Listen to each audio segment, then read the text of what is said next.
அஸ்ஸலாமு அலைக்கும் வரஹ்மத்துல்லாஹி வபரகாத்துஹு. அல்ஹம்துலில்லாஹி ரப்பில் ஆலமீன். வஸ்ஸலாத்து வஸ்ஸலாமு அலா சய்யிதில் முர்சலீன் வ அலா ஆலிஹி வ அஸ்ஹாபிஹி அஜ்மஈன். क़ாலல்லாஹு தஆலா ஃபில் குர்ஆனில் கரீம் வல் ஃபுர்கானில் ஹமீத்.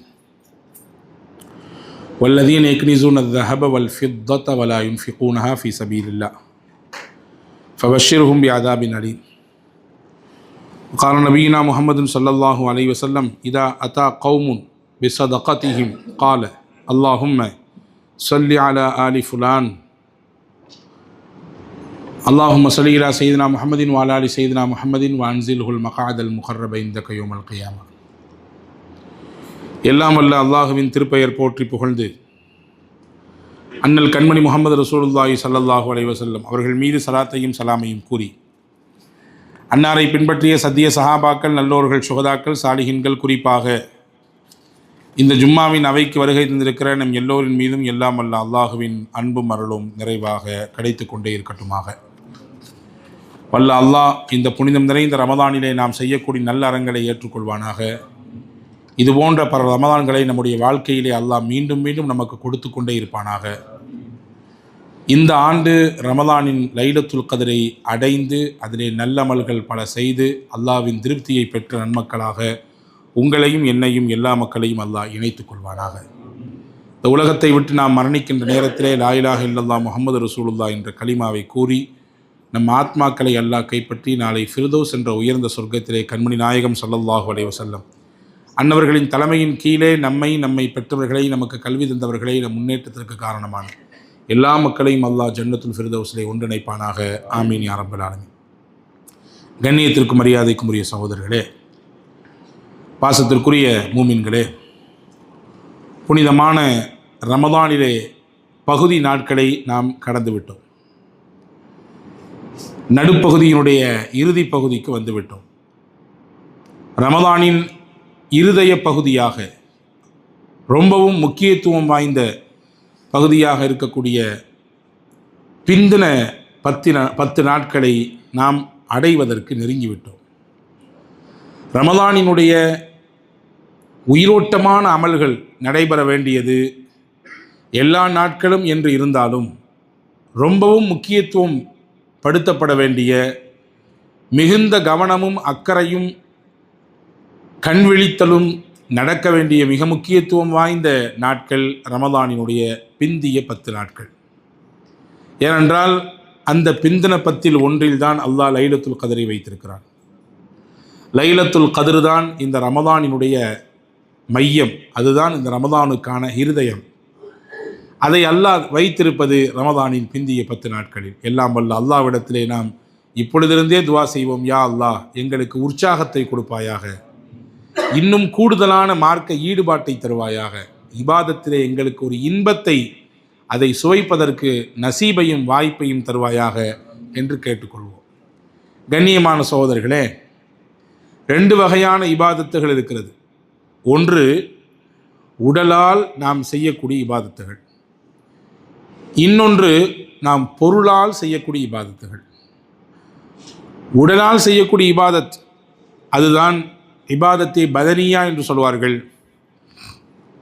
ஹஜ்ஜி, நாம் இப்பொழுது நோற்றிருக்கிறோமே, இந்த நோன்பு, தொழுகை, இதுவெல்லாம் அதிலே கட்டுப்படும். உடல் அவயங்களை குனிகிறோம், நிமிருகிறோம், இங்கிருந்து பயணப்பட்டு வெகு தூரம் செல்கிறோம். பகல் காலங்களிலே பசித்திருந்து தாகித்திருந்து நம்முடைய ஆசைகளை, இச்சைகளை கட்டுப்படுத்தி கொண்டு நாம் இந்த வணக்கத்தில் ஈடுபடுகிறோம். இதற்கு பெயர் இபாதத்தை பதனியா, உடலால் நிறைவேற்றப்படுகிற இபாதத். இன்னொன்று இருக்கிறது இபாதத்தை மாலியா, பொருளால் நிறைவேற்றக்கூடிய இபாதத். அதிலே முக்கியத்துவம் வாய்ந்த ஒன்று ஜக்காத். பொதுவாகவே வணக்க வழிபாடுகளின் வழியாக அல்லாஹினுடைய எஜமானாகிய அல்லாஹ்விற்கு நாம் அடிமை என்பதை காட்டுகிறோம், இல்லையா? நாமெல்லாம் யார்? ஒவ்வொருவருக்கும் ஒரு பெயர் இருக்கும், ஒரு அந்தஸ்து இருக்கும். ஊரிலே, வழக்கத்திலே, குடும்பத்திலே, நாம் இருக்கக்கூடிய பகுதிகளிலே நமக்கென்று ஒரு பெயரும் புகழும் இருக்கும். ஆனால் எல்லாம் இருந்தாலும் அல்லாஹ்வை கவனிக்கும் பொழுது நாம் எல்லாம் அவனுடைய அடியார்கள், நாம் அவனுடைய அடிமைகள். அல்லாஹ் அல் குர்ஆனிலே தன்னுடைய அடியார்களை பற்றி இப்படி பேசுகிறான் பாருங்கள். அஸ்ரா பி அப்திஹி, முகமது ரசூலுல்லாவை நான் அழைத்து கொண்டு போனேன் என்று சொல்லவில்லை, தன் அடியாரை இரவோடு இரவாக மேராஜிற்கு அழைத்து கொண்டு போனான். ذிக்ரு ரஹ்மத்தி ரப்பிக்க அபிதஹு ஜக்கரியா, தன்னுடைய அடியார் ஜக்கரியாவினுடைய அந்த பேச்சு, அவர்களுடைய முறையிடல், அதையெல்லாம் குறித்து பேசப்படுகிற அத்தியாயம் இது என்று ஜக்கரியா என்ற நபியை பற்றி சொல்லும் பொழுது ஜக்கரியாவினுடைய பேச்சுகள், அவர்களுடைய கோரிக்கைகளை எல்லாம் பற்றி பேசப்படக்கூடிய அத்தியாயம் என்று சொல்லாமல் தன் அடியார், தன் அப்து என்கிறான். பல இடங்களிலே அடியான் என்று தன்னை மனிதன் வெளிப்படுத்தும் பொழுது அல்லது தான் அதை அப்படி வெளிப்படுத்தி சொல்லும் பொழுது அல்லாஹ்விற்கு பூரிப்பு ஏற்படுகிறது. எனவே அன்பர்களே, நாம் இபாதத்தின் வழியாக நம் அடிமைத்தனத்தை அல்லாஹ்விற்கு காட்டுகிறோம். நாமெல்லாம் படைத்தவனுக்கு அடிமைகள் என்பதை அல்லாஹ்விடத்திலே காட்டுகிறோம். எனவேதான் தொழுகையிலே நம்முடைய கை, கால், அவயங்கள், அங்க உறுப்புகள் எல்லாவற்றையும் நம் இஷ்டத்திற்கு நாம் நடக்கலாம், பேசலாம், நீட்டலாம். இருந்தாலும் தொழுகையிலே கை கட்டிவிட்டால் அல்லாஹ் என்கின்ற என் எஜமானுக்கு முன்னால் எல்லாவற்றையும் நான் அவனுக்காக வேண்டி கட்டுப்படுத்தி கொண்டு நிற்கிறேன் என்று காட்டுகிறோம். நோன்பிலும் அப்படித்தான். மற்ற நாட்கள், மற்ற காலங்களிலே உண்ணுதல், பருகுதல், இன்ன பிற விஷயங்களிலே ஈடுபடுதல் என்பது இருந்தாலும் கூட ரமலான் என்கின்ற அந்த நாட்களிலே நோன்பு என்ற வணக்கத்தை செய்யும் பொழுது என்னை படைத்தவனுக்கு நான் அடிமை என்பதற்காக, அவனுக்காக வேண்டி நான் இதையெல்லாம் தவிர்ந்திருக்கிறேன் என்று சொல்லுகிறோம் இல்லையா? ஹஜ்ஜிலும் அப்படித்தான். எவ்வளவு பெரிய வசதியும் வாய்ப்புகளும் இருந்தாலும் அந்த இரு உடையை உடுத்தி கொண்டு ஒட்டுமொத்த மக்கள் சங்கமத்திலே ஒன்று கூடி, நாங்கள் வந்துவிட்டோம் இறைவா, எங்களை நீ மன்னி, உன்னுடைய அருளை எனக்கு கொடு என்று நம்முடைய அடிமைத்தனத்தை அவனிடத்திலே வெளிப்படுத்துகிறோம் இல்லையா? அப்போ இபாதத்தின் வழியாக, வணக்க வழிபாட்டின் வழியாக முஸ்லிமாக இருக்கக்கூடிய நாம் நம்முடைய அடிமைத்தனத்தை அல்லாஹ்விடத்திலே வெளிப்படுத்துகிறோம். நீ என் எஜமான், நான் உன் அடிமை. எனவே நீ சொன்னதை நான் செய்கிறேன். நீ சொன்னாய் தொழுக, நான் தொழுகிறேன். நீ சொன்னாய் நோன்பு நோற்க, நான் நோற்றிருக்கிறேன். நீ சொல்லுகிறாய், எனவே நான் ஹஜ்ஜிக்கு வந்திருக்கிறேன். எனவே நீ சொல்லுகிறாய், நான் என் பொருளாதாரத்திலும் ஜக்காத்தை கொடுக்கிறேன். அன்பர்களே, ஜக்காத் என்பது மிக முக்கியமான கடமை, மிக மிக முக்கியமான கடமை. உங்களிலே பலருக்கு இப்படி ஒரு சிந்தனை இருக்கும், ரமதானிலே ஏன் வருடா வருடம் ஜக்காத்தை பற்றி பேசப்படுகிறது என்று. பொதுவாக ரமதானில் நாம் செய்யக்கூடிய எந்த நல்ல அமலாக இருந்தாலும் அது இரட்டிப்பான பன்மடங்கான கூலியை பெற்றுத்தரும். நஃபிலான வணக்கத்திற்குமே ஃபர்லினுடைய அந்தஸ்தை அல்லாஹ் கொடுக்கிறான் என்றார்கள் பெருமானார். ஒரு ஃபரலை நீங்கள் நிறைவேற்றினால் ரமதானிலே 70 ஃபரலை நிறைவேற்றக்கூடிய அல்லது நிறைவேற்றிவிட்ட அந்த அந்தஸ்தை உங்களால் பெற்றுக்கொள்ள முடியும் என்றார்கள் பெருமானார் ஸல்லல்லாஹு அலைஹி வஸல்லம். எனவே அந்த உயர்ந்த அந்தஸ்து ரமதான் தருவதினாலே இந்த வணக்கத்தை பற்றியும் ஜக்காத்தை பற்றியும் ஒரு தெளிவையும் மக்களுக்கு ஒரு தூண்டுதலையும் கொடுத்து விட்டால் இந்த ரமதானுடைய காலத்திலே அதை நிறைவேற்றுவதற்கான வாய்ப்பையும் வசதியையும் மக்கள் ஏற்படுத்தி கொள்ள வேண்டுமே என்ற எண்ணத்தில்தான் பொதுவாக எல்லா மஸ்ஜிதுகளிலும் ரமதான் தோறும் ஒரு வாரத்திலே ஜக்காத்தை பற்றி உரையாற்றப்படுகிறது. அன்பர்களே, ஜக்காத் என்பது என்ன கொடுக்கும், ஜக்காத்தின் வழியாக என்ன கிடைக்கும் என்பதை பேசப் போகிறோம். யாருக்கெல்லாம் இது கடமை என்பதை பற்றி பேசப் போகிறோம். யாரெல்லாம் இந்த ஜக்காத்தை பெறுவதற்கு தகுதியானவர்கள் என்பதை பற்றி பேசப் போகிறோம். இந்த 3 மட்டும்தான் இன்றைக்கான உங்களுக்கான செய்தி. ஜக்காத்தின் வழியாக விட்டு கொடுத்தல் என்பது ஏற்படுகிறது. பொருளாதாரத்தை கொடுக்கும் பொழுது எனக்கு மட்டும் அப்படின்னு இல்லாமல் எல்லாருக்கும் நான் கொடுப்பேன், என் பொருள் இவரவர்களுக்கெல்லாம் உரியது என்கின்ற அந்த விட்டு கொடுக்கும் மனப்பான்மை ஏற்படுகிறது. ஒருவருக்கொருவர் உதவ வேண்டும் என்கின்ற அந்த உயர்ந்த ஒரு தன்மையை ஜக்காத் வெளிப்படுத்துகிறது. இரக்கம், பிறரின் மீது கருணை இந்த ஜக்காத்தின் வழியாக வெளிப்படுகிறது. ஒருவரினுடைய நிலையை புரிந்து கொள்ளக்கூடிய புரிந்துணர்வு, இவருடைய ஏழ்மை, இவருடைய கஷ்டம், இதையெல்லாம் புரிஞ்சுதான் நான் இந்த ஜக்காத்தை அவருக்கு கொடுக்குறேன் அப்படிங்கிற நிலை ஏற்படுகிறது. பொருளாதார ரீதியாக ஒரு மனிதருக்கான தேவையை ஜக்காத் வழங்குவதின் வழியாக நான் பூர்த்தி செய்கிறேன். அது மட்டுமல்ல, ஏழைகளின் கண்ணீரை என் ஜக்காத்தின் மூலமாக நான் துடைக்கிறேன். இது மட்டுமல்ல, பேராசை என்கின்ற பெரும் அழுக்கிலிருந்து என்னை நான் விடுவித்து கொண்டேன். நான் பேராசைக்காரன் அல்ல. எனக்கு மட்டுமே இந்த காசு, எனக்கு மட்டுமே, என் குடும்பத்துக்கு மட்டுமே, நான் சம்பாதித்தது, நான் உழைத்தது, நான் கண்ணீர் விட்டது, நான் வேர்வை சிந்தியது, நான் இரவு பகலாக அங்கும் இங்கும் சுத்தியது, அப்படி சேர்த்தது, எனவே எனக்கு எனக்கு எனக்கு என்ற பேராசையிலிருந்து ஜக்காத் நம்மை வெளியேற்றுகிறது. இல்லை, இது எனக்கு மட்டுமல்லை, தேவையுடைய மக்களுக்கும் என்னுடைய பொருள் போய் சேர வேண்டும் என்கின்ற உயர்ந்த தத்துவத்தை ஜக்காத் சொல்லுகிறது. அன்பான சகோதரர்களே, பெருமானார் ஸல்லல்லாஹு அலைஹி வஸல்லம் ஒரு ஹதீஸை நமக்கு ஞாபகப்படுத்துகிறார்கள். சஹீஹ் முஸ்லிமிலே இந்த ஹதீஸ் வந்திருக்கிறது. சையதுனா அபூ ஹுரைரா ரலியல்லாஹு அன்ஹு அவர்கள் வழியாக இந்த ஹதீஸ் பதிவாகி இருக்கிறது. ரசூலுல்லாஹ் சொன்னாங்க, முன்னாள் காலத்திலே ஒரு மனிதர் வாழ்ந்தார். அவர் விவசாயம் செய்தார், நிறைய நிலம் வைத்திருந்தார். ஒரு நாள் அவர் தன்னுடைய நிலத்திலே விவசாயத்தில் ஈடுபட்டு கொண்டிருக்கிற நேரத்தில் அந்த வழியாக ஒரு மனிதர் போனார். கொஞ்சம் தூரத்திலிருந்து திடீரென்று மேகத்தின் நடுப்பகுதியிலிருந்து ஒரு சத்தம் கேட்டுச்சு. என்ன சத்தம்? ஒரு குறிப்பிட்ட மனிதருடைய பெயரை சொல்லி அந்த மனிதருடைய விவசாய நிலத்திற்கு, மேகங்களே நீங்களெல்லாம் செல்லுங்கள், அங்கே சென்று அந்த குறிப்பிட்ட நிலப்பகுதிக்கு நீங்கள் மழையை பொழிய செய்யுங்கள், அந்த குறிப்பிட்ட அந்த நிலப்பகுதிக்கு நீங்கள் மழையை கொட்டுங்கள் என்ற சப்தத்தை மேகத்தின் ஊடாக இந்த மனிதர் கேட்கிறார். கேட்டவருக்கு ஆச்சரியம், என்ன இது திடீர்னு ஒரு அசரீரி சத்தம், அதுவும் ஒரு குறிப்பிட்ட மனிதருடைய பெயரை சொல்லி அந்த மனிதருடைய நிலத்துக்கு மட்டும் மழை, அப்படி என்றால் அவர் யார், அவர் என்ன செய்தார் என்ற ஆர்வம் இந்த மனிதருக்கு மேலெடுகிறது. அந்த மேகங்கள் கூட்டத்தின் வழியாக இவரும் பின்னால் தொடர்ந்து கொண்டே போகிறார். மேக கூட்டங்கள் எங்கே போனதோ அங்கேயே பின்னால் போனார். ஒரு குறிப்பிட்ட இடத்தில் மேகமெல்லாம் இணைந்தது. அது மறுபடியும் அந்த மேகத்தின் வழியாக மழையாக அந்த இடத்திற்கு கொட்டியது. அந்த நிலப்பகுதியில் ஒரு மனிதர் நின்றார். வந்த தண்ணீரை சரியான முறையிலே பாத்தி கட்டி தன்னுடைய நிலத்திற்கு அதை பாய்ச்சுகிறார். மழையெல்லாம் நின்ன பின்னாடி அந்த மனிதர்கிட்ட போய் கேட்டார், உங்கள் பேர் என்ன அப்படின்னு கேட்டார். அந்த மனிதர் ஒரு பெயரை சொன்னார். என்ன ஆச்சரியம், மேகத்தின் வழியாக கேட்ட அதே பெயர், மேகங்களுக்கு எந்த உத்தரவு கொடுக்கப்பட்டதோ இன்னாருடைய நிலத்திற்கு என்று அந்த மனிதரின் பெயர் தான். இவர் சொல்றாரு, ஆச்சரியமா இருக்கு எனக்கு உங்களை பார்த்தா. ஏன் ஆச்சரியப்படுறீங்க?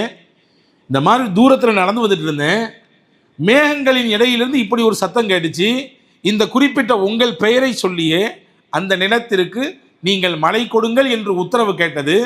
பின்னாடி தொடர்ந்து வந்து பார்த்தா அது உங்களுடைய நிலம்தான். சரி, உங்களுக்கு மட்டும் மழை கிடைச்சிருக்க, அதுவும் குறிப்பிட்டு ஒரு இடத்தில் மழை பெய்வது என்பது பெரிதல்ல.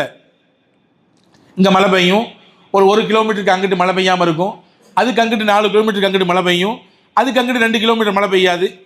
இது பெரிதல்ல. ஆனால் ஒரு குறிப்பிட்ட நபரினுடைய பெயரை சொல்லி அவர் இருக்கக்கூடிய, அவர் பயன்படுத்தக்கூடிய அவருடைய விவசாய நிலத்திற்கு மழை கொடுங்கள் என்று சொல்வது பெரியது தானே. இவர் கேட்டார், எப்படி கிடைச்சிது இது அப்படின்னு. அவர் சொன்னார், இந்த நிலம்தான் எனக்கான பொருளாதாரத்தின் வழி. அல்லாஹ் இதிலிருந்து எனக்கு நிறைய பரக்கத்தை தருகிறான். நம்ம நினச்சிக்கிட்டு இருக்கோம் நிறைய இருந்தால் தான் அது பரக்கத்துன்னு. அல்லாஹ் நாடினால் குறைவான பொருளாதார வழிகளிலிருந்தும் நிறைவான பரக்கத்தை தர முடியும். அவர் சொன்னார், இந்த குறுகிய நிலம்தான் எனக்கு சொந்தமானது. அல்லாஹ் இதிலிருந்து எனக்கு நிறைய பரக்கத்தை கொடுக்குறான், நிறைய பொருளாதாரத்தை தருகிறான். ஆனால் நான் என்ன செய்வேன் தெரியுமா? எனக்கு என்ன கிடைக்குதோ அதை 3ஆக பங்கு போடுவேன். எனக்கு கிடைக்கிறத 3ஆக பிரிப்பேன். ஒரு பகுதியை எனக்கு எடுத்துக்குவேன், இன்னொரு பகுதியை என் சொந்தங்கள் ஏழைகளுக்கு நான் தானமாக கொடுப்பேன், 3ஆம் பகுதியை மறுபடியும் இந்த நிலத்திலே நான் உழுவதற்கு, நான் பொருளீட்டுவதற்கு, நான் விவசாயம் செய்வதற்கான முதலீடாக போடுவேன். மொத்தம் 3 பாகம். ஒரு பாகத்தை என்னுடைய பயன்பாட்டுக்கு, இன்னொரு பாகத்தை என் உறவுகளிலே நலிந்தவர்கள் இருப்பார்கள், எனக்கு தெரிந்தவர்களிலே கண்ணீர் விட்டு கதறக்கூடிய ஏழை எளியவர்கள் இருப்பார்கள், அவர்களுடைய ஏழ்மையை போக்க என்னால் ஆன உதவியை கொடுப்பேன். 3ஆவது பாகத்தை மறுபடியும் சுழற்சி முறையிலே என் பொருளாதாரத்தை மேம்படுத்த இதிலேயே போடுவேன். ஹஜ்ரத் ரசூலுல்லாஹி ஸல்லல்லாஹு அலைஹி வஸல்லம் சொன்னாங்க, அல்லாஹ் ஏன் அந்த மனுஷனுக்கு மலக்குகளை கொண்டு தனிப்பட்ட முறையிலே அருள்மலையை கொடுக்கிறான் என்று புரிகிறதா என்று கேட்டார்கள். சஹீஹ் முஸ்லிமினுடைய விரிவுரையாளர்களிலே ஒருவர் அல்லாமா நவவி ரஹ்மஹுல்லா இந்த ஹதீஸுக்கு விளக்கம் சொல்லும் பொழுது சொல்கிறாங்க, அந்த மனிதருக்கு, எந்த மனிதருக்கு அல்லாஹ் பரக்கத்தை கொடுக்க வேண்டும் என்று நாடிவிட்டானோ, இந்த செயல்பாடு யார் இடத்தில் இருக்கிறதோ, தனக்கு கிடைக்கக்கூடிய பொருள் தனக்கு மட்டுமல்ல பிறருக்கும் உரியது என்ற சிந்தனை யாருக்கு வந்து விடுகிறதோ, தானாக அவருக்கு பரக்கத் கிடைத்துவிடும். நல்ல நோக்கத்தை கொண்டு இந்த உலகத்திலே செயல்பட்டால் அல்லாவின் மறைமுகமான உதவி கிடைக்கும். அந்த மனிதரிடத்திலே நல்ல நோக்கம் இருந்தது, தனக்கு மட்டும் என்று இல்லை, பிறருக்கும் கொடுக்க வேண்டும் என்ற எண்ணம் இருந்தது. அது நல்ல நோக்கம். அந்த நல்ல நோக்கத்திற்கு அல்லாஹ் கொடுத்தது மறைமுகமான உதவி. சரியான நிர்வாக அமைப்பை, பொருளாதார நிர்வாக அமைப்பை அந்த மனிதர் சரியாக பின்பற்றினார். 3ஆக பிரித்து அதை எப்படி முறைப்படுத்த வேண்டும் என்று பின்பற்றினார். அது மட்டுமல்ல, நன்றி உணர்வு. அந்த மனிதரிடத்திலே நன்றி உணர்வு கொடுக்கிறது அல்லாஹ். அவனுக்கு எந்த வகையில் நன்றி செய்வது? அவனுடைய அடியார்களில் யார் சிரமத்தில் இருக்கிறார்களோ அவர்களுக்கு கொடுப்போம். இது நன்றியின் வெளிப்பாடு. அந்த நன்றி உணர்வுக்கு அல்லாஹ் அவருக்கு தருகிறான் பரக்கத்தை. அது மட்டுமல்ல, நல்லவர்கள் செய்யக்கூடிய செயல், அந்த நல்லவர்கள் ஊரிலே பிரபலமடையாவிட்டாலும் பரவாயில்லை, அவர் பேரும் புகழும் பெறாவிட்டாலும் பரவாயில்லை, ஊரின் ஒதுக்குப்புறத்திலே அவர் வாழ்ந்தாலும் பரவாயில்லை, சபைகளிலே அவருக்கு பெரிய மதிப்பும் மரியாதையும் கிடைக்காவிட்டாலும் பரவாயில்லை, ஆனால் அவர் சிந்தனையும் எண்ணமும் நல்லபடியாக இருந்தால் அல்லாஹ் அவரை அங்கீகரிப்பான். அல்லாஹ் தன்னுடைய மலக்குகளை கொண்டு உதவி செய்வான் என்பது இந்த நிகழ்ச்சி நமக்கு சொல்லித்தரக்கூடிய 5 முக்கியமான பாடம் என்று ஹஜ்ரத் அல்லாமா நவவி ரஹ்மஹுல்லா இந்த ஹதீஸுக்கு விளக்கமாக சொல்கிறார்கள். அன்பர்களே, இந்த ஹதீஸ் நமக்கு சொல்லித்தரக்கூடிய பாடம் இதுதான். இதை நீங்கள் ஜக்காத்தோடு பொருத்தி பாருங்கள். ஜக்காத்தை சரியான முறையில் நிறைவு செய்யக்கூடியவர்களுக்கு அல்லாஹ் இந்த 5 பலன்களையும் தருகிறான். அது மட்டுமல்ல, ஜக்காத்தின் வழியாக என்ன கிடைக்கும்? முதல் விஷயம், ஜக்காத்தை ஒருவர் சரியாக கொடுத்தால் அவர் பொருளாதாரத்தை அல்லாஹ் வளர்ச்சி அடைய செய்வான். அவருடைய பொருளாதாரம் மேலும் மேலும் ஓங்கிக் கொண்டே போகும், வளர்ந்து கொண்டே போகும். ஆனால் உள்ளபடியே பார்த்தா ஜக்காத்தை கொடுத்தா குறையுது. 2.5%, 100 ரூபாய்க்கு 2000 ரூபாய் கொடுத்தா 97 ரூபா 50 காசு ஆகுது, குறையிற மாதிரி தெரியுது. ஆனால் அல்லாஹ் சொல்கிறான் அது குறை கிடையாது, கூடுது. வெளிரங்கத்தில் பார்க்கும்போது குறையிற மாதிரி தெரியும், ஆனால் அந்த ரங்கத்தில் அல்லாஹ் அதை கூட்டுறான். உங்கள் சதக்காவை, உங்கள் ஜக்காத்தை அல்லாஹ் வளர்ப்பான். ஹஜ்ரத் ரசூலுல்லாஹ் சொன்னாங்க. எப்படி வளர்ப்பான் தெரியுமா? நீங்கள் ஒரு சின்ன ஆட்டுக்குட்டி வாங்கி அதற்கு தீனி எல்லாம் போட்டு அதை நீங்கள் வளர்த்தீங்கன்னா எப்படி கொஞ்ச நாளைக்கு ஒரு பின்னாடி அது கொஞ்சம் கொஞ்சமாக வளர்ந்து பெரிதாகி நிற்குமோ, அதே போன்று உங்கள் ஜக்காத்தை, உங்கள் சதக்காவை அல்லாஹ் கொஞ்சம் கொஞ்சமாக வளர்ப்பான். அதனுடைய பிரம்மாண்டத்தை எப்போ பார்ப்பீங்க தெரியுமா? நாளைக்கு மறுமையில் போய் பார்க்கும்போது உங்களுக்கு ஆச்சரியமாக இருக்கும். நாம கொடுத்த இந்த 2.5% இவ்வளோ பிரம்மாண்டமாக நிற்கிது, நாம கொடுத்த இந்த 2.5% ஜக்காத்தா இவ்வளவு பிரம்மாண்டமாக நமக்கு நன்மையை வாரி தரப்போகிறது என்று மெய் சிலிர்த்து ஆச்சரியத்தோடு மனிதன் பார்ப்பான் என்றார்கள் பெருமானா ஸல்லல்லாஹு. அப்போ ஜக்காத்திலிருந்து கிடைக்கக்கூடிய முதல் பலன் பொருளாதாரத்தில் வளர்ச்சி. 2வது என்ன பலன்? பொருளாதாரத்தில் அல்லாஹ் தூய்மையை ஏற்படுத்துகிறான். நம்மளை தெரியாமல் சில விஷயங்கள் நடந்துடலாம். நம்முடைய வியாபாரத்தில், நம்முடைய கொடுக்கல் வாங்கல்ல, நம்முடைய வருமான தளங்களில் அதை எல்லாத்தையும் கிளீன் பண்ணக்கூடிய வேலையை இந்த ஜக்காத் செய்யும். ஜக்காத்தை முறையாக ஒருத்தர் தன்னுடைய பொருளாதாரத்திலிருந்து 2% கொடுத்துட்டாருன்னா தூய்மையை அல்லாஹ் கொடுப்பான். 3வது, அல்லாஹ் ஜக்காத்தின் வழியாக கொடுக்கக்கூடிய 3வது பலன், நீங்கள் என்ன கொடுத்தீர்களோ அதை பன்மடங்காக திருப்பி உங்களுக்கே தருவான். நீங்கள் என்ன தருவீர்களோ அதை திருப்பி உங்களுக்கு தான் தரப்போறான், வேற யாருக்கும் தரப்போறதில்லை. அல்லாவின் வசனம் பொய்யாகாது, அல்லாவின் வசனம் சத்தியமானது. நம்புகிறோம், நீங்களும் நம்ப வேண்டும், நானும் நம்ப வேண்டும். அல்லாஹ் சொல்கிறான், வமா ஆதைத்தும் மின் ஜக்காத்தின் துரிதூன வஜ்ஹல்லாஹ் ஃபஉலாயிக ஹுமுல் முضعفூன். அல்லாஹ் சொல்கிறான், நீங்கள் அல்லாவின் திருப்பொருத்தத்தை நாடி, அந்த வார்த்தையை நல்லா கவனிக்கணும். நீங்கள் அல்லாவின் திருப்பொருத்தத்தை நாடி ஜக்காத்தை கொடுத்தால் மீண்டும் அல்லாஹ் உங்களுக்கு அதை பன்மடங்காக திருப்பி தருவான். நீங்கள் 2.5% கொடுத்தால் 5% உங்களுக்கு திருப்பி தருவான். 5000 ரூபாய் நீங்கள் ஜக்காத்தை வழங்கினால் 10,000 திருப்பி தருவான். லட்ச ரூபாயை நீங்கள் வழங்கினால் 2 லட்சங்களாக அல்லாஹ் உங்களுக்கு திருப்பி தருவான். இது அல்லாவின் வார்த்தை. ஜக்காத்தை நீங்கள் வழங்கினால் உங்களுக்கு அல்லாஹ் திருப்பி தருவான். இது 3வது முக்கியமான பலன். 4வது பலன் என்ன? ஜக்காத்தின் வழியாக நபி ஸல்லல்லாஹு அலைஹி வஸல்லம் ஒப்பற்ற துவா கிடைக்கும். ரசூலுல்லாஹ்வுடைய துவா நமக்கு வேண்டாமா? நாயகத்தினுடைய துவா நமக்கு வேண்டும் என்றால் ஜக்காத்து கொடுக்க வேண்டும். நபி ஸல்லல்லாஹு அலைஹி வஸல்லம் பாவ மன்னிப்பு அவர்கள் கேட்டு, யா அல்லாஹ் இந்த மனிதரை மன்னித்து விடு என்கின்ற பெருமானாரின் பாவ மன்னிப்பிலே நாம் சம்பந்தப்பட வேண்டும் என்றால் நாம் ஜக்காத்து கொடுக்க வேண்டும்.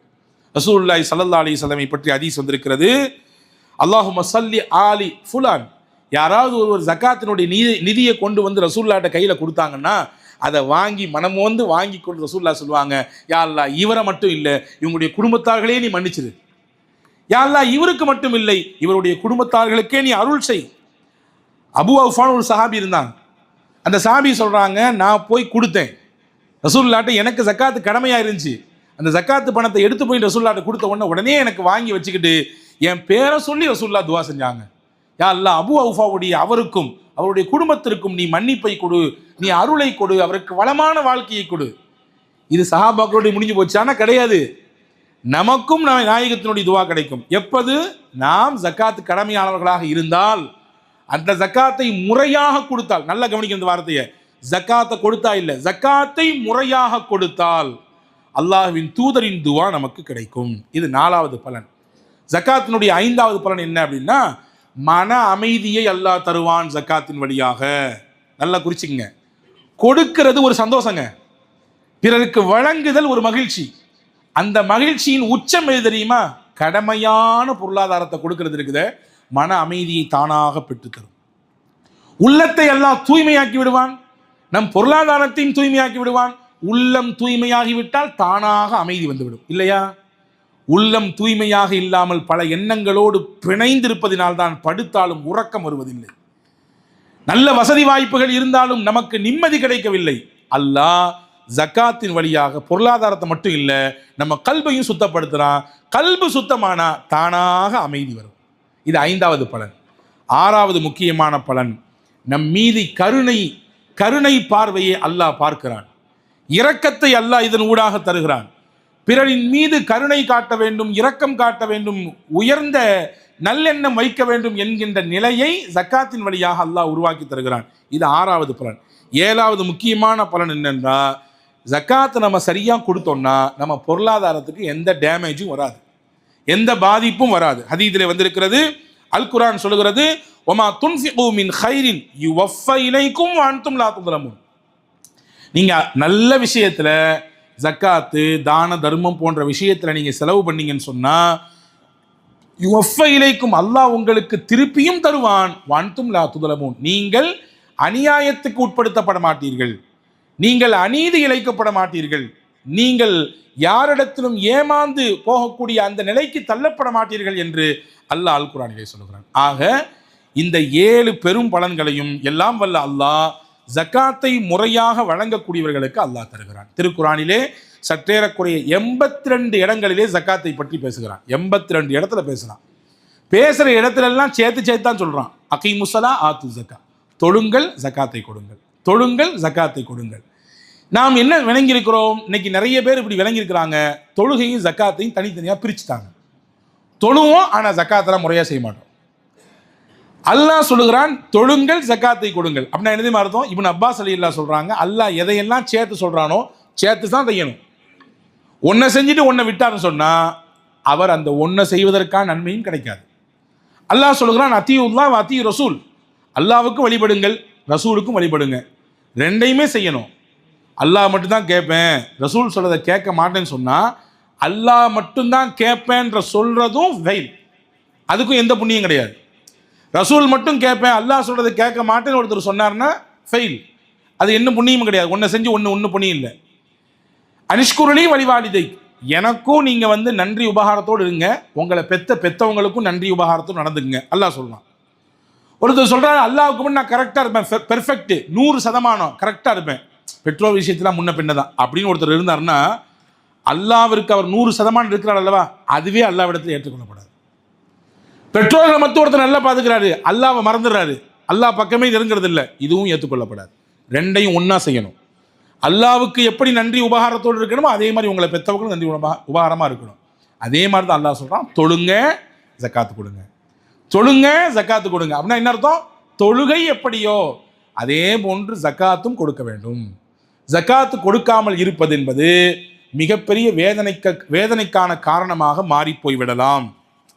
எனவே தான் ரசூலுல்லாஹி ஸல்லல்லாஹு அலைஹி வஸல்லம் எச்சரிச்சாங்க. சரி, யார் யாருக்கெல்லாம் ஜக்காத்தை கொடுக்கலாம், யார் ஜக்காத்து கொடுப்பதற்கு தகுதியானவர்கள்? ஜக்காத்தை கொடுப்பதற்கு தகுதியானவர்கள் யார் என்று தெரிந்து கொள்வோம். அதற்கடுத்து ஒரு வகை இருக்கிறது, 8 வகையான மக்கள், அவர்களுக்கு மட்டும்தான் ஜக்காத்தை வழங்க வேண்டும், அதை தாண்டி வேறு யாரும் கொடுக்கக்கூடாது. ஜக்காத் யார் மீது கடமையாகுது அப்படின்னா, மார்க்க ஒரு அளவுகோல் வச்சிருக்குது, நிசாப் என்று சொல்வார்கள். நிசாபை எட்டியவர்களுக்கு ஜக்காத்து கடமை. வச்சுக்கோங்க, உதாரணமா நிசாப் என்றால் எதை வைத்து அளவிடுவது? தங்கம், வெள்ளி, சொத்து மதிப்பீடு, இதற்கெல்லாம் ஒரு அளவுகோல் இருக்குது. தங்கத்தில் எவ்வளவு ஜக்காத்து கடமையாகிறதுக்கான அளவு? 11 பவுனு, கிட்டத்தட்ட 88 கிராம். ஒரு வருடத்தில் இருந்தால் அந்த தங்கத்துக்கான ஜக்காத்தை அவர் கொடுக்க வேண்டும். 2.5% அவர் ஜக்காத்தை வழங்க வேண்டும். வெள்ளியில் ஜக்காத்து கடமையாவதற்குன்னு ஒரு அளவு இருக்குது. எத்தனை கிராமு? 600 கிராம். 600 கிராம் வெள்ளியினுடைய அந்த அளவு, வெள்ளி அவர் கையில் இருப்பு இருந்தால் அதிலிருந்து 2.5% ஜக்காத்தை வழங்க வேண்டும். சரி, இப்போ காசு பணத்துக்கு வருவோம். காசு பணத்திற்கு என்ன அளவு? ஒரு இடத்துல எவ்வளவு காசு இருந்தால் அவர் ஜக்காத்தை கொடுக்க வேண்டும்? வெள்ளியினுடைய அளவு, அதாவது 600 கிராம் வெள்ளியின் மதிப்பு வைத்துக் கொள்ளுங்கள். ஒரு தோராயமாக சொல்கிறேன், சரியான கணக்கில் இல்லை, தோராயமான கணக்கு. ஒரு 50,000 ரூபாயிலிருந்து ஒரு 70,000 ரூபாய் வைத்துக் கொள்ளலாம். ஒரு 600 கிராம் இன்றைக்கு மதிப்பில் இருக்கும் என்று நினைக்கிறேன். அதை விட அதிகமாக இருக்குமோ? எங்கேயோ போயிடுச்சு. நீங்கள்லாம் என்ன 2023 இருக்கீங்கன்னா கேட்குறீங்க. தங்கத்தின் வெள்ளியின் மதிப்பு வேற எங்கேயோ மாறிவிட்டது. வைத்துக் கொள்ளுங்கள், கிராம் கணக்கை வைத்தே பேசிக்கொள்வோமே.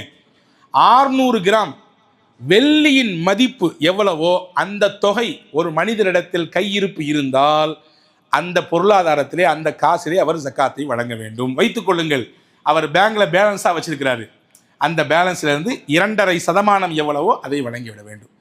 இந்த தொகை இருக்கக்கூடிய எல்லாரும் ஜக்காத்து கொடுக்க வேண்டும். அந்த தொகை அவர் கையில் ஒரு ஆண்டு இருந்தால் போதும், ஒரே ஒரு ஆண்டு. அந்த ஒரு ஆண்டு இருந்தால் அந்த ஆண்டின் இறுதியிலே கணக்கிட்டு 2.5% கொடுத்து விட வேண்டும். உதாரணத்துக்கு வைத்துக் கொள்வோம், ஒரு 3 லட்சம் ரூபாய் அவருடைய பேங்க் பேலன்ஸாக இருக்கிறது. அந்த 3 லட்சத்தில் 2.5% எவ்வளவு? 7,500 ரூபாய். 7,500 ரூபாய் அவர் ஜக்காத்தை கொடுத்து விட வேண்டும். 3 லட்சம் இருந்தால் மட்டுமல்ல, அதற்கு மேல் எவ்வளவு இருந்தாலும் நீங்கள் கணக்கிட்டுக் கொள்ள வேண்டியதுதான். இன்னொன்று புரிஞ்சுக்கணும், நமக்கு என்ன கிடைச்சாலும் அல்லாஹ் சொல்றான், அல்லாஹ்வுடைய தூதர் சொன்னாங்க, இந்த மார்க்கை எவ்வளவு லேசானது பாருங்க. உங்க செலவுக்கெல்லாம் போக மிச்சம் நீங்க என்ன சேமிச்சு வைப்பீங்களோ அதுலேருந்து கொடுத்தா போதும். உங்க செலவெல்லாம் நான் கேட்கல, நீங்க லட்சங்கள்ல சம்பாதிச்சாலும் பரவாயில்ல, நீங்க செலவு பண்றீங்க பண்ணிக்கங்க, நீங்க எவ்வளவு செலவு பண்ணாலும் பண்ணுங்க, ஆனா இஸ்ராஃப் பண்ணாதீங்க. மிச்சம் என்ன சேமிச்சு வைக்கிறீங்களோ அதுல 2.5% கொடுங்க. இதான் மார்க்கத்தினுடைய நிலைப்பாடு. எனவே சம்பாத்தியம் வருவது நிறைய இருந்தாலும், எண்ணிக்கையில் அதிகமாக இருந்தாலும், அது செலவாகி விடுகிறது, வேறு வேறு தேவைகளுக்கு அது பயன்படுத்தப்பட்டு விடுகிறது என்றால் பிரச்சனை இல்லை. சேமிப்பு என்ன? அந்த சேமிப்பில் கொடுக்க வேண்டும். தங்கமும் அப்படித்தான். தங்கம் என்ன சேமிப்பு இருக்கிறது, அந்த சேமிப்பிலிருந்து எடுத்து கொடுக்க வேண்டும். பயன்படுத்தக்கூடிய நகைக்கு கொடுக்க வேண்டுமா? பயன்படுத்தாமல் சேமித்து வைத்திருக்கக்கூடியதற்கு கொடுக்க வேண்டுமா என்றால், இமாம் அபூ ஹனீஃபா ரஹ்மத்துல்லாஹி சொல்றாங்க, ஒரு பொட்டாக இருந்தாலும் நீங்க பயன்படுத்தினாலும் சரி பயன்படுத்தாட்டையும் சரி கொடுத்துட வேண்டியதுதான். அதற்கு ரசூலுல்லாஹி ஸல்லல்லாஹு அலைஹி வஸல்லம் ஆயிஷா அம்மா ஒரு நாள் பார்க்க வந்தாங்க. ஆயிஷா அம்மா கையில் பேங்கிள்ஸ் போட்டிருந்தாங்க, வளையல். கேட்டாங்க, ரசூலுல்லாஹ் அந்த வளையலுக்கு ஜக்காத்து கொடுத்தாச்சான்னு கேட்டாங்க. கையில் மாட்டி இந்த வளையலுக்கு ஜக்காத்து கொடுத்தாச்சான்னாங்க. இல்லை யா ரசூலுல்லாஹ், என்ன நரகத்தினுடைய ஒரு நெருப்பு துண்டை கையில் போட்டிருக்க உங்களுக்கு ஆசையா ஆயிஷான்னு கேட்டாங்க. நரகத்தின் நெருப்பு துண்டை கையில் அணிந்திருக்க ஆசையான்னு கேட்டாங்க. அப்படின்னா என்ன அர்த்தம்? பயன்படுத்தக்கூடிய நகைக்கும் கொடுக்க வேண்டும் என்று ரசூலுல்லாஹ் வலியுறுத்துறாங்கன்றதை அதற்கு அபூ ஹனீஃபா ரஹ்மத்துல்லாஹி பார்வையாக வைக்கிறார்கள். ஷாஃபி மதுஹபில் இதில் கொஞ்சம் வித்தியாசம் இருக்கிறது, ஒரு சின்ன வித்தியாசம் இருக்கிறது. நாம் இப்பொழுது அபூ ஹனீஃபா ரஹ்மத்துல்லாஹுடைய முறைப்படியாய் பார்த்து விடுவோம். எனவே பயன்படுத்தக்கூடிய நகையாக இருந்தாலும் பயன்படுத்தாத நகையாக இருந்தாலும் நீங்கள் அதற்கு கணக்கிட்டு வருடத்தில் ஒரு முறை ஜக்காத்தை வெளியேற்றி விட வேண்டும். நீங்கள் நிறைய பேர் கேட்குறாங்க, ஹஜ்ரத் போன வருஷத்தினுடைய நகையினுடைய கணக்கு அடிப்படையில் போடலாமான்னு. போன வருஷம் நகையினுடைய ரேட் அடிப்படையெல்லாம் போடக்கூடாது. இந்த வருஷம் என்ன ரேட்டோ அந்த ரேட்டை கவனத்தில் கொண்டு நாம் அந்த நகையாகவோ அல்லது நகைக்குரிய பணமாகவோ கொடுத்து விட வேண்டும். இது ரொம்பவும் முக்கியத்துவம் வாய்ந்தது. ஜக்காத் கடமையாவதற்கான அளவுகோல் இவ்வளவுதான். யாருக்கு கடமை? நிசாப், தங்கத்தில் எவ்வளவு அளவு, வெள்ளியில் எவ்வளவு அளவு, அதே மாதிரி காசு பணத்தில் எவ்வளவு அளவு. அதே மாதிரி ஒருத்தருக்கு நிறைய நிலபலன்கள் இருக்கிறது, நிறைய வீடுகள் இருக்கிறது வைத்துக் கொள்ளுங்கள். நிறைய வீடு வச்சிருக்கிறார், நிறைய நிலங்கள் வச்சிருக்கிறார். எல்லாத்தையும் எப்படி கணக்கிடுறது? அந்த வீடுகள் நிலங்கள் எல்லாம் அவர் சொந்த தேவைக்கு வைத்திருந்தால் பிரச்சனையே இல்லை. நான் தான் சொல்றேன், பயன்பாட்டுக்கு பிரச்சனையே கிடையாது.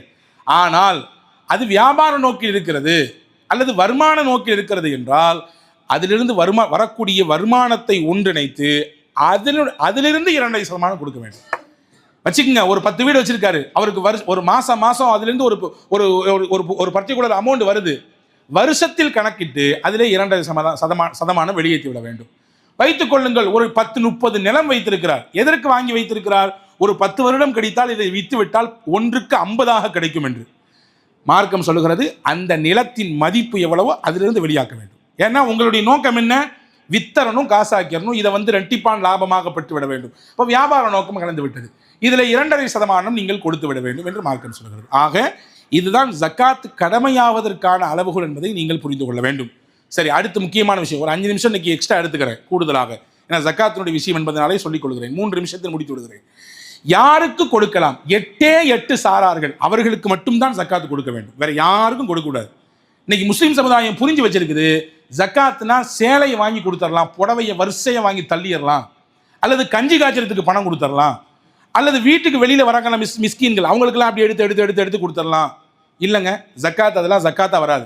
அது நன்மை உங்களுக்கு. ரமதானில் நீங்கள் கஞ்சி காய்ச்சறதுக்கு, நோன்பு காய்ச்சறதுக்கு கொடுத்தீங்கன்னா நிறைய நன்மை. துணிமணிகள் எடுத்து கொடுத்தீங்கன்னா நிறைய நன்மை, அதெல்லாம் மாற்றுக்கிறதே இல்லை. அதில் இது தலையிடவே முடியாது.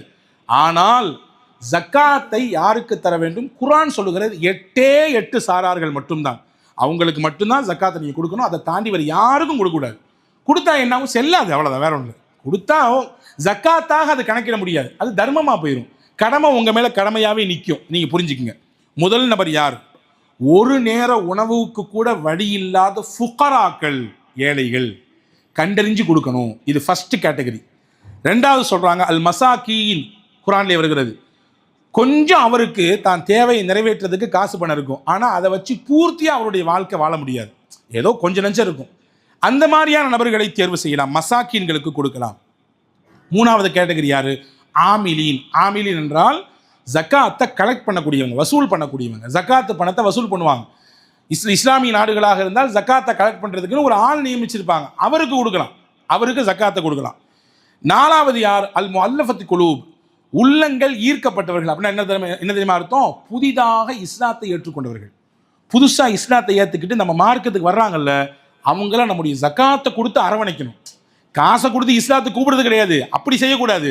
ஆனால் உள்ளே வந்துட்டாங்கன்னா யாரும் கண்டுக்காமல் இருக்காங்க, எங்களை கண்டுக்கிறதே இல்லை, நாங்கள் பொருளாதாரத்தில் அவ்வளோ பேக்கில் இருக்கிறோம், பின்னாடி நிற்கிறோம், நாங்கள் ரொம்ப நொடிஞ்சு போய் இருக்கிறோம், யாரும் எங்களை பார்க்குறதில்ல, ஒரு சலாம் கூட சொல்கிறதில்ல அப்படின்னு நினைக்க வரக்கூடாது.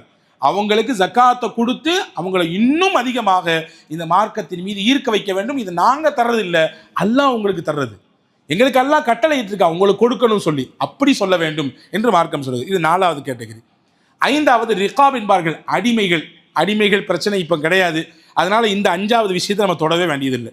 ஆறாவது யார்? காரிமீன், கடனில் தத்தளித்து கொண்டிருக்கக்கூடியவர்களுக்கு ஜக்காத்து கொடுக்கலாம். இந்த வார்த்தையை நம்ம பொதுவாக சொல்லிட்டோம்னா இது வேற மாதிரி எடுத்துக்குவாங்க. கடன் என்றால் எப்படி கடன்? யார் கடன் வாங்கியிருக்கா? எந்த அடிப்படையில் கடன் வாங்கியிருக்கா? ஒருத்தர் பேசாமல் வட்டிக்கு வாங்கி வச்சுக்காரு, எனக்கு நான் தலைக்கு மேலே ஏற்றி வச்சிருக்காரு, அவருக்கு கொடுக்கலாமா? ஒருத்தர் ஆடம்பரமாக கல்யாணம் நடத்துறதுக்காண்டி பேசாமல் வாங்கினாரு, அவருக்கு கொடுக்கலாமா? அல்லது வேற ஏதாவது காரணங்களுக்காண்டி, மார்க்கம் அனுமதிக்காத காரணத்துக்காண்டி கடன் வாங்கியிருக்கிறார், அவருக்கு கொடுக்கலாம். கடனாளி தாங்கன்னு கேட்டால் கொடுக்கலாமா? இல்லை. மார்க்கம் அனுமதித்த முறையில் ஹராம் கலக்காமல் ஒருவர் வட்டி வாங்கி அதிலிருந்து வெளியே வர முடியாமல் தத்தளித்து கொண்டிருக்கிறார், அவமானப்பட்டு கொண்டிருக்கிறார், தலை குனிவோடு இருக்கிறார், இவருக்கு நாம் இந்த ஜக்காத் தொகையை கொடுத்து அவருடைய தன்மானத்தை பாதுகாக்கலாம். ஏன்னா அவருடைய தன்மானம் பாதிக்கப்படுது, அதிலிருந்து ஒரு முஸ்லீமை பாதுகாக்க வேண்டியது இன்னொரு முஸ்லீமுடைய கடமை. அந்த அடிப்படையில் தான் ஜக்காத்தை கொடுக்க வேண்டுமே ஒழிய வட்டிக்கு வாங்கி வச்சு எனக்கு நாள் ஆடம்பரம் செஞ்சாரு அல்லது வேற ஏதாவது காரணத்துக்கு மார்க்க அனுமதிக்காத காரியத்துக்கெல்லாம் கடனை வாங்கி வச்சு நான் கடனாளி என்று பிதற்றி கொண்டிருந்தால் அவரை பற்றி பேசவே வேண்டாம் என்று மார்க்க அறிஞர்கள் சொல்கிறார்கள். இது ஆறாவது. ஏழாவது ஃபீ சபீலில்லாஹ், அல்லாஹ்வுடைய பாதையில் இருக்கக்கூடியவர்கள். அல்லாஹ்வுடைய பாதையில் என்றால் ஜிஹாதுக்கு போகக்கூடியவர்கள். அல்லாஹ்வுடைய பாதை என்றால் மார்க்கத்தை பரப்புரை செய்யக்கூடியவர்கள். அல்லாஹ்வுடைய பாதை என்றால் இந்த மார்க்கத்தை பிற சமுதாய மக்களுக்கு எடுத்து வைக்கக்கூடியவர்கள். அல்லாஹ்வுடைய பாதை என்றால் இந்த மார்க்கத்தை பாதுகாக்கக்கூடிய அறிஞர்களை உருவாக்கக்கூடிய இடம். இன்னைக்கு மதரசாக்கள் இருக்கிறது, எத்தீம்கானாக்கள் இருக்கிறது, மார்க்கத்தை பரப்புரை செஞ்சு இந்த மார்க்கத்தை பாதுகாத்து அடுத்த தலைமுறைக்கு எடுத்து சொல்லக்கூடிய நிறுவனங்கள் இருக்கிறது. அங்கே ஏழை எளிய மக்கள் படித்தால் அங்கே அந்த ஏழை எளிய பிள்ளைகளுக்காகவே நம்முடைய ஜக்காத்தை வழங்கலாம். எட்டாவது கேட்டகரி யாருன்னா இப்னு சபீல், வழிப்போக்கர்கள். அதாவது வழி தெரியாமல் திக்கு தசை தெரியாமல் தத்தளித்து கொண்டிருக்கக்கூடிய மக்களுக்கும் நாம் நாம் இந்த ஜக்காத்தை வழங்கலாம். இந்த 8 கேட்டகரி கொடுக்கலாம். இதில் எல்லாத்துலேயும் முக்கியமான ஒரு கடமை என்னென்னா, இந்த 8 கேட்டகரியில் வரக்கூடியவங்க எல்லாருமே முஸ்லீமாக மட்டும்தான் இருக்கணும். முஸ்லீம் அல்லாத வேறு யாருக்கும் ஜக்காத்தை வழங்கக்கூடாது. இப்போ ஜக்காத்து கொடுப்பவர்கள் யார், கொடுக்க தகுதியானவர்கள் யார், யாருக்கு வழங்க வேண்டும் என்பதை எல்லாம் இதிலிருந்து நாம் உங்களுக்கு விளக்கி விட்டோம். எனவே ஜக்காத்தினுடைய சட்டங்கள் என்பது விரிவானது, ரொம்பவும் அலசி ஆராயப்பட வேண்டியது. ஒவ்வொருவரும் தெரிந்து கொண்டு நாம் நிறைவாக செய்வதற்கு முயற்சிக்க வேண்டும். இந்த ரமதானுடைய காலத்திலே இதில் கூடுதல் கவனம் எடுத்து நாம் அது குறித்து உண்டான சந்தேகங்கள் இருந்தால் நாம் கேட்டு தெரிந்து கொண்டு முறையாக ஜக்காத்தை கொடுக்க வேண்டும். நம்ம பொருளாதாரத்தில் கொடுக்க போகிறோம்னு முடிவாகி போச்சு, அதை சரியாக கொடுத்துடணும். நிறைய நபர்களை நம்மால் பார்க்க முடிகிறது. கேட்டு கேட்டு இது ஜக்காத் தகுதியான இடம்தானா, இது ஜக்காத்திற்கு உரிய இடம்தானா, இதில் கொடுத்தால் என்னுடைய ஜக்காத் செல்லுபடியாகுமா என்றதை விலாவரியாக அலசி ஆராய்ந்து அதை முறையாக கொடுக்க வேண்டும் என்ற எண்ணத்திலே வழங்கக்கூடிய பெருமக்கள் நிறைய இருக்கிறாங்க. மாஷா அல்லாஹ். அந்த அடிப்படையிலே நாம் ஜக்காத்தை வழங்க வேண்டும். ஏதோ நானும் கொடுக்கிறேன் எல்லாரும் கொடுக்குறாங்க அப்படின்ற மாதிரி எண்ணத்தில் இது போய்விடுமையானால் நம்முடைய அமலே அல்லாவிடத்தில் அங்கீகரிக்கப்படாமல் போய்விடும். அல்லாஹ் பாதுகாப்பானாக. முறையாக பேணி ஜக்காத்தை வழங்கி அதன் வழியாக வளமான சமூகமாக நம்முடைய சமூகத்தை அல்லாஹ் ஆக்குவானாக. ஜக்காத் மட்டும் மிகச்சரியாக இந்த உலகத்திலே ரசூலுல்லாஹ் சொன்னதை போன்று பின்பற்றப்படுமையானால் முஸ்லீம் சமூகத்திலே கையேந்தக்கூடிய நிலையை வராதுங்க. முஸ்லீம் சமூகத்திலே பள்ளிவாசலுக்கு முன்னாடி போய் நின்று கையேந்தி எனக்கு தாங்கன்ற கேட்குற நிலை வராது. அதை மாற்றி அமைக்கும் இஸ்லாமிய வரலாறு அதற்கான ஆதாரங்களை நிறைய எடுத்து வச்சிருக்கு. அல்லாஹ் அப்படிப்பட்ட உயர்ந்த அடிப்படையில் நம் சமூகத்தை உயர்த்துவானாக. ஆமீன். வாஹிர் தாவான் அல்ஹம்துலில்லாஹி ரப்பில் ஆலமீன். அஸ்ஸலாமு அலைக்கும்.